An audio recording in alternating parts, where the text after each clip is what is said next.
that outcome is what you want, you don't really appreciate the evolution that happens along the way. So habits are important because habits essentially are processes that we put in place to create the change that we want, but they give us the time to go through those evolutions together.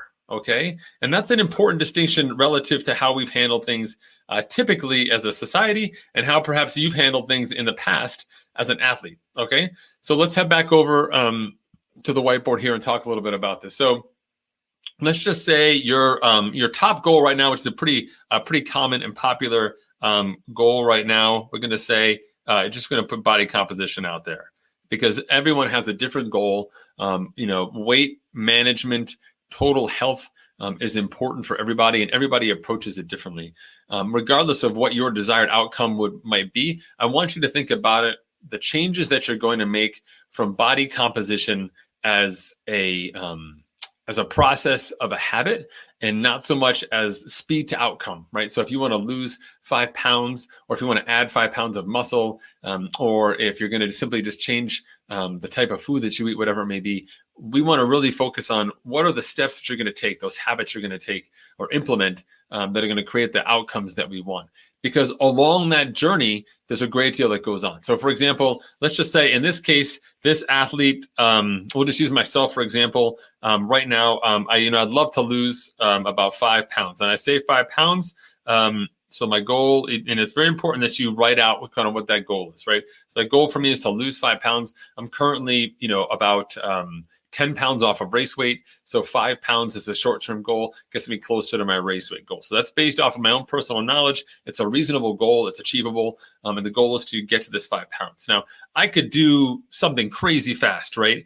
So we talk about what it means from a time perspective. If I say, hey, I've only got like this much time on the dial to do this problem, I could go crazy and drop 5 pounds in no time flat, right? And that, that takes me back to like high school wrestling. Coach Patrick, in a tracksuit with like a garbage bag like over my torso and like head, skull cap on and just sweating it out and shedding water for some kind of weigh-in. Do I lose the 5 pounds? I lose the 5 pounds, but it's not sustainable. It's not going to create any change. And the biggest delta for me as a coach is that we learn nothing out of that process other than how much we hate to wear plastic bags and exercise covered in sweat, right? So that's just not a really positive change that's going to yield the outcome that we ultimately want, right? So people will generally say they understand that, changes that live in that space are bad, right? So people will typically look at changes that kind of fall into like this time frame. Well, they'll say, where do I live here? And they'll say, okay, in this kind of time frame, I'm a little bit better. I get it, right? Like in this time frame, I'm falling into a space where it's not the super short term, like it's not ridiculous, but it's still fast. And I still want some fast, but not too fast. I understand that too fast is perhaps too much of a problem, right? So in this case, I understand that this change is going to take me, a little bit longer than the other change, but this could be better, right? So this is a pretty good space to be. What I, as a coach, am looking for, I'm looking for athletes who have like this much time to invest in this change, okay? And one of the things that I want you to think about here is not just the duration of the change that we're going through. What I want you to think about here is actually, I want you to think about the depth. And this is really what it gets down to, is this depth of change that becomes really important. Because when we get to something like this and we say there's a depth of change that comes from the work that we're working on, what I'm really looking for is a better understanding of how you're making the change and then working along the path of process of determining long-term solutions that work for you.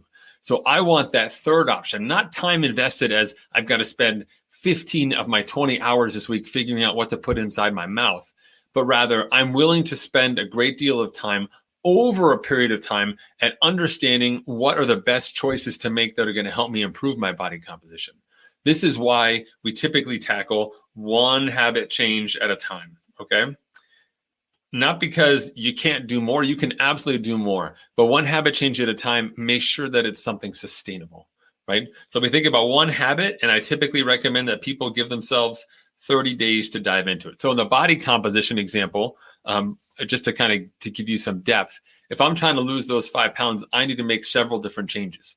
And I've learned over the course of the years, some things that work for me and some things that don't work. So there's places where I can start. And as I get smarter and I go from year to year, I get to jump into this equation. I've only got to go from here over, right? In like year 2, perhaps when I get to like year 3, I've only got to go from here over, because iteratively, year after year, I'm getting better at understanding the process. So an example from the body composition space in terms of healthy habits that we could work on. Let me just kind of dive into that for you here real fast. When I think about what healthy habits are, what I really want to make sure is that athletes aren't sacrificing their the short-term work that they're doing for the long-term gain. So athletes will want to lose those 5 pounds, but they will also be willing to sacrifice quality of workout to achieve that goal, because the goal of the body composition is so great.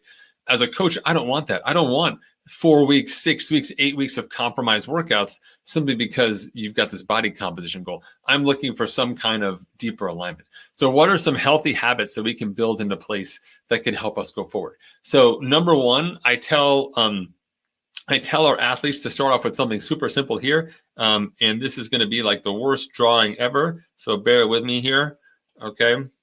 This is, believe it or not, like a bunch of grapes. And what I want athletes to go for, I want them to head right there and I want them to pick out what is the lowest hanging, easiest piece of fruit that you could possibly get, right?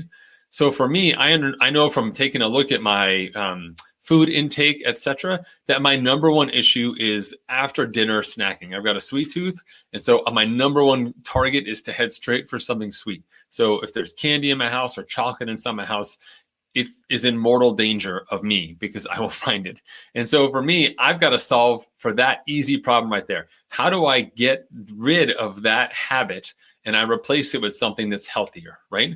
So I'm not just banning the food. For me, I turn that lowest hanging fruit, which is my chocolate problem, right? And typically lots of chocolate because we're always cooking or baking inside my house. I've got to replace that with something else. So my healthy habit change for this is to replace that with some healthy chocolate protein powder. So I go out, I get my Ascent chocolate protein powder, the micellar casein version that's slow to digest. It's great, that works overnight. And that becomes my chocolate solution after my dinner meal. So I'm still giving myself the chocolate that I crave, but I'm being super healthy in that regard, right? And so I pick that lowest hanging fruit and I replace that going forward, right? So I do that and I say, I could also send Tim my chocolate. You got it, Tim. No worries. I want to see you eating chocolate because I only ever see you drinking beers in all my pictures.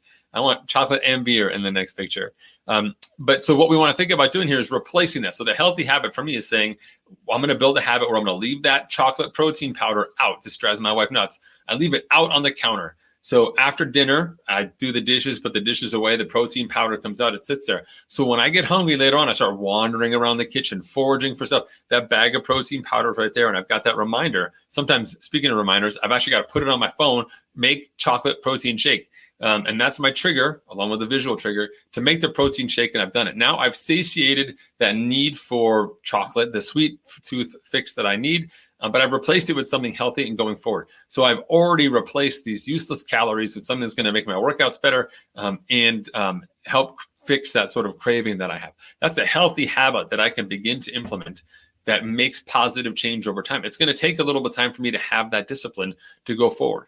Then I go to the next piece of the puzzle. Once I've gotten good at that process of replacing some garbage food that I'm taking, I'll go back and say, all right, of the 3 main meals I eat a day, which meal could use the most improvement? Which meal is the worst, right? I'll tell you right now, of all my meals, and I think most athletes fall into this conundrum. If we were just to say that there's 3 meals in a given day, breakfast really isn't much of a breakfast.